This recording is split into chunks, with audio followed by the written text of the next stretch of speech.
Hello, everyone. I have got fabulous entrepreneur Brian Meece back with us. He is the co-creator of WingaDoos, this great new program for teaching young children good money skills. Stick around. You don't want to miss this episode. Welcome to the Your Mark on the World show with your champion of social good, Devin D. Thorpe. Please support the sponsors who made this episode possible, including Johnson & Johnson's Caring Crowd and GoodCrowd.School. Brian, welcome to the show. We're thrilled to have you. Thanks for having me. I'm excited to be here. Well, it is phenomenal what you're doing, and I'm excited to learn about it. Let me just ask you, do you have any children?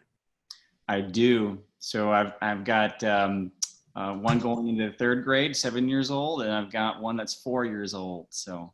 Oh, they're almost the perfect age for this. Of course, your 7-year-old is right in the sweet spot, isn't he? That's right. So I got the oldest is a girl, littlest is a boy. But yeah, they have become our guinea pigs for the WingaDoos. So yeah, pretty cool. You know, it is fascinating, but you'll talk more about this research, but I don't understand how it's true. But I've seen it before. I know you're right. Why is it that it's so important to teach young children at that age that can barely conceive of the idea they put $1 into the bank and they can get $1 and a penny in a year? Why? It's so confusing to them. How do we teach them, and why is it so important? Well, it may seem a bit counterintuitive on the surface. That said, a lot of financial literacy and a lot of financial habits are much like developing a language. So if you think about the language of money and the emotional concepts associated with money, the idea that your money story forming at a very early age starts to make a lot more sense. And so if you look at the language kind of proxy for how you learn money, you learn basic words first. You start to put those together into sentences. You start to make decisions. You start to make mistakes. All those things are actually really, really important in your money story development, so to speak, your financial literacy, because the way the system is set up here in the States is we don't teach you anything. We don't talk about it because it's taboo. And then when you graduate from college, you start to sign a bunch of documents, or graduate from high school rather, you start to sign a bunch of documents that could have really a lifelong impact on your financial situation. So, it starts to make sense when you think about it more along the linguistic side, as opposed to like the mathematical or when do you start spending money. Yeah, it is fascinating. So what kind of concepts is it important to teach these young children, by the time you're done with your program in fourth grade, and it begins in earnest really before kindergarten? What can you possibly teach them? So kids actually know quite a bit about money. I mean, one of the fun things that my partner and the CEO of the WingaDoos, Sam Wills, did is we did a pilot of over about 30 classrooms, and we got to see kids firsthand respond to the content, to the prototype, and learn a lot and get their feedback on what they understood and what they didn't around money matters.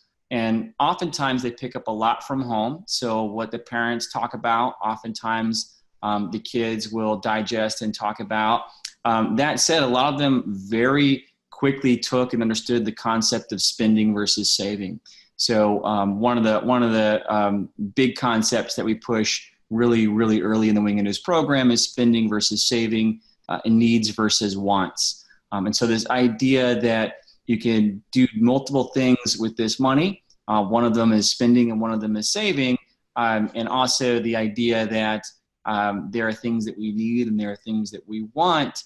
And just getting those light bulbs turned on for kids that are very, very young. You'd be surprised how fast they pick it up. And then they'll start to ask you, I mean, even my kids now will be buying something and they'll be like, is that a need or a want, Dad? And that makes me very happy. But then, I've got to eat my own dog food and pick up the stuff that we need. That said, that, the WingaDoos is also designed to kind of prompt conversations, whether it be in the classroom or in the home, that make people a little more mindful about, what that dollar is doing for them. How do you teach kids so young such important concepts? What are the mechanisms, the activities, et cetera, that you're using to communicate and inculcate those ideas? So this is a really interesting one, because you know me from my entrepreneurial past, and one of the good things that, in the startup world, it's all about solving pain points and really being able to execute on those. With this is such an interesting challenge, because we're solving for some social pain points that are, kind of bigger in context. But the kids are kids, and they want to do fun stuff. And so our theory was like, wait a second, instead of having a workbook or making this feel like a banky type of program, let's make something highly creative, really cool, with songs, stories, games, characters that the kids can laugh with and enjoy, and make it really, really, really fun.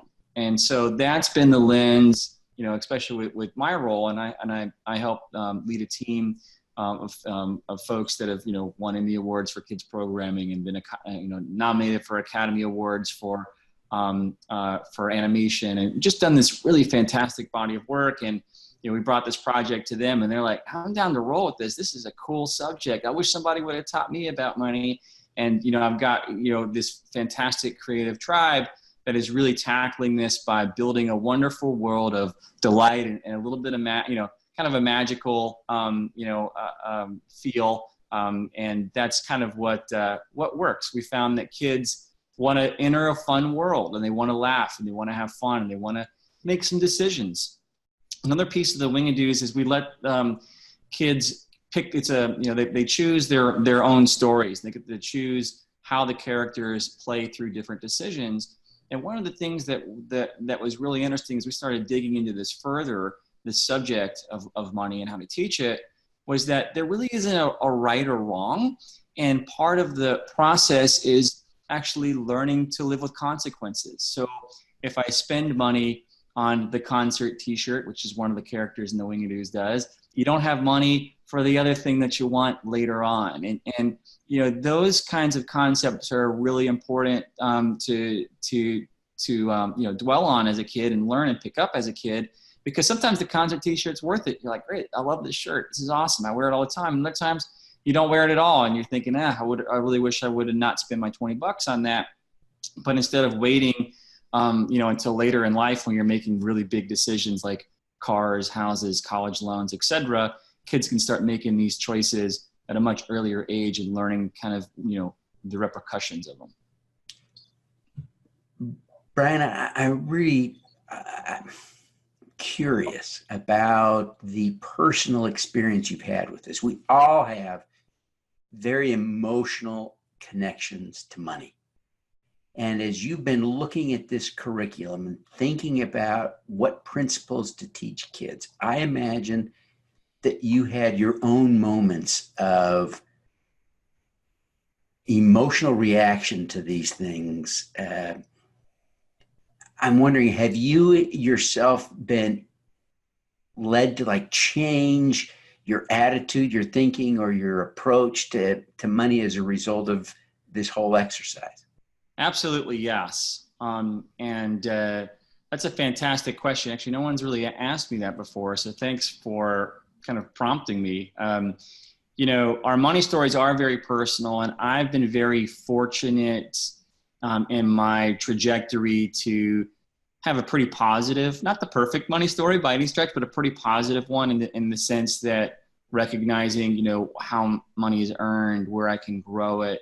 And I think a lot of the experiences that I had with my previous venture that was in the funding space was also very insightful, because I saw that folks that were raising what might be small amounts of money to some were hugely important to others. And I also saw the idea around financial wellness and financial well-being start to kind of come from my work on my previous venture, where I felt like, the funding option that we were offering with that venture was a pretty attractive one compared to some others. And so, the idea that, I have my own money story and I think I've been pretty fortunate in my trajectory overall. But definitely two things, in addition to kind of the financial wellness work that I was doing with the startup that I met you with, a handful of years ago.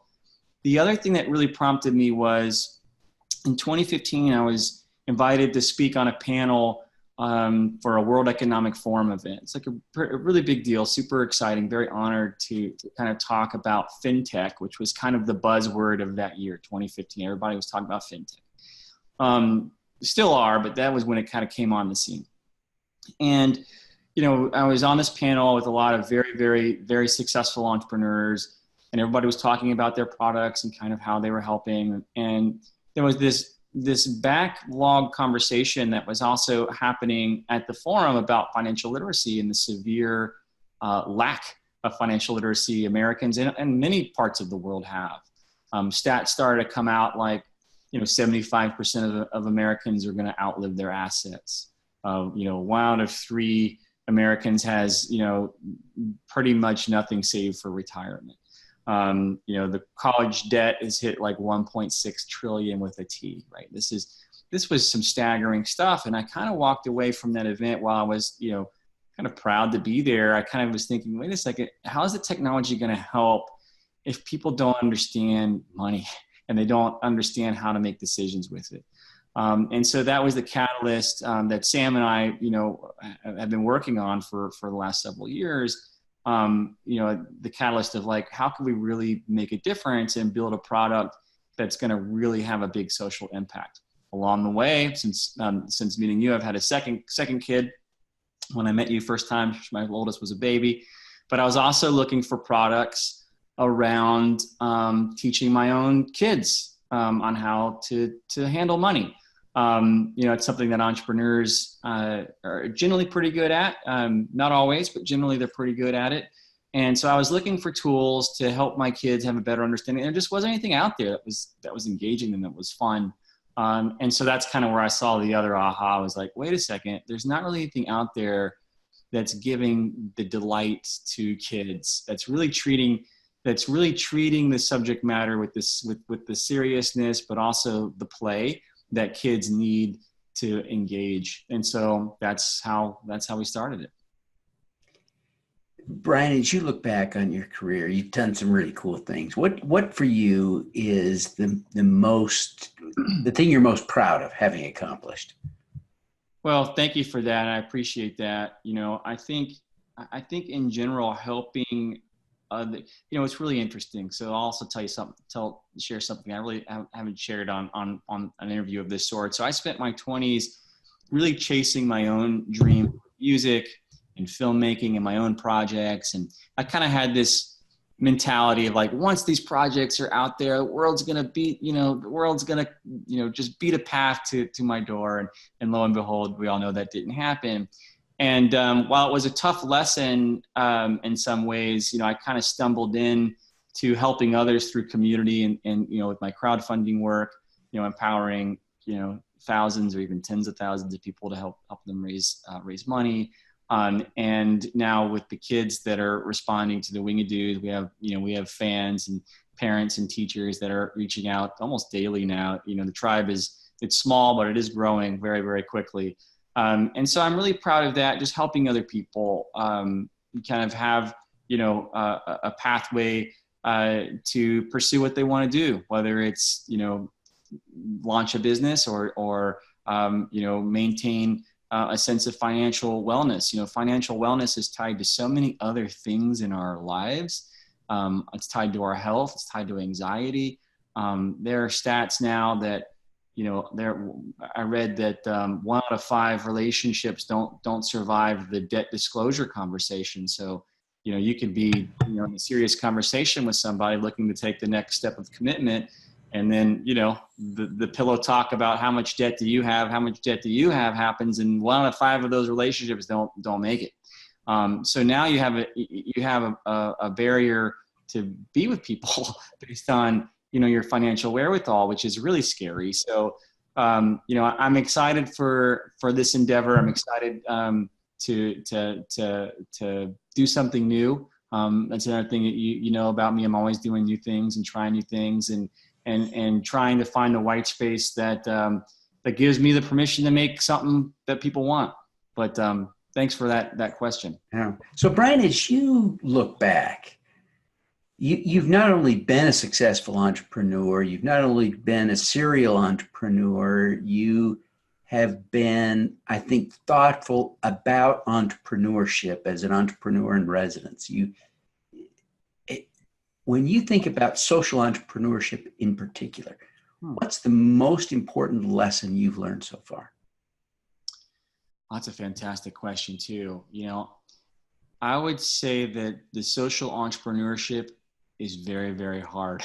And the most important thing is it's this double, it's kind of this weighted balance where on one side you have the goal of what you want to do and the mission that you need to accomplish. And on the other side, you have all of these stakeholders, because it's usually not as simple as just, I'm going to make a product, I'm going to sell it, rinse and repeat, market. The social piece is a lot more elaborate. It's got a lot more toggle switches. And oftentimes there are a lot more stakeholders involved that could kind of sway you on your mission. So I think the real dance is to make sure that you stay focused on your guiding star as a social entrepreneur, enroll the stakeholders, get the right stakeholders, enroll them and make sure that they're aligned in the vision that you want to do. But that's probably the toughest piece of the social entrepreneurship cycle, is making sure you've got alignment with the different stakeholders. Brian, a lot of people have kids, and a lot of people whose kids, who have kids need to learn about money. Everybody's kids do. So I recognize that obvious connection, right, in between your current work and your situation. But there are a lot of people in that situation. So I'm wondering, why did you feel personally responsible to tackle that? I think, that's a great question. In a lot of ways, the WingaDoos, and I would say kind of coming back to the stuff I was pursuing in my 20s, music and, movies. It's kind of a fun throwback to that in the sense that, wait a second, I've got this talented community of folks that can make, great content, that can make great songs, that I can be involved in that creative piece of it. And by the way, no one else is doing this. And by the way, we're testing this and people are going gaga over it. Like, wow, this could be, another cool hit for us. I think that my perspective with products now is just how much value can I add? How much value can I add? And how can I be doing something that's 10x better than anything else out there in this sector? In terms of why me, I've got kids. I got to help a lot of people financially. I have a pretty good understanding of my own money story and how I want to, teach my kids. And so it was just this weird, profile that I met, another crazy character, Sam Wills, that fell in love with this mission as well. Was able to build the right band. I got the right band around me to tackle this. It's been a lot of fun, jamming with these guys and gals that are helping us make this happen. Yeah, excellent. Well, Brian, what is your superpower? My superpower, I would say it's a couple of different things. I would say, number one, I'm pretty good with empathy. So I'm able to empathize and kind of get an understanding of the person on the other side, but while maintaining a strong point of view and again, kind of aligned and getting alignment with, as appropriate for the mission that needs to happen. I would also say that in a lot of ways, I'm pretty good at evangelizing.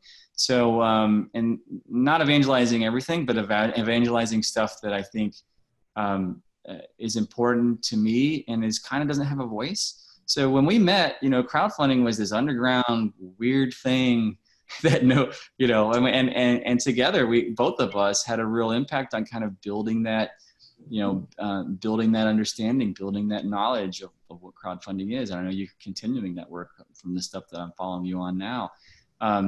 So, finding stuff that doesn't quite have a voice and being able to help be a sounding board for it is the other thing that I would say I'm been pretty good at thus far. Excellent. Well, Brian, thank you so much for taking the time to be with us. Before you go, and I know you're busy, would you take just 1 minute and tell everyone how they can learn more about WingaDoos and how they can connect with you? Absolutely. So, and thank you, Devin, for having me on this. It's great to catch up. It's great to see you again. It's been wonderful following you with all of your, it seems like you're everywhere, man. That's what I feel like sometimes. But please check out the WingaDoos if you're curious about educating young kids around money and financial wellness. WingaDoos.com is the platform. You can also download the app at the Google or iTunes Store, Apple Store. You can also follow us on Facebook or Twitter, and you can reach out to me, Brian Meece. I'm on LinkedIn. And I'm happy to chat with you all things financial literacy. Fantastic. Well, again, Brian, thank you so much for taking the time to be with us, and we wish you every success in helping kids learn how to manage their money better. All right. Thank you very much. I appreciate it. All righty. Let's do some good. At Caring Crowd, we believe everyone has the power to make a difference. Through our crowdfunding platform for community health, we empower passionate people to drive real change. Whether you work for a nonprofit organization, volunteer, or want to get involved for the first time, you can post a campaign on Caring Crowd. Join us, because caring is where change begins. At goodcrowd.school, 5% of what you pay to learn how to make a difference goes to nonprofits working to eradicate extreme poverty, improve global health, and reverse climate change by 2045. So when you take a course to learn how to change the world, you do change the world. Get started at goodcrowd.school today. Thanks for tuning in to the Your Mark on the World show, the Social Impact Podcast. Please subscribe via YouTube, iTunes, Google Play, Stitcher, or Spotify.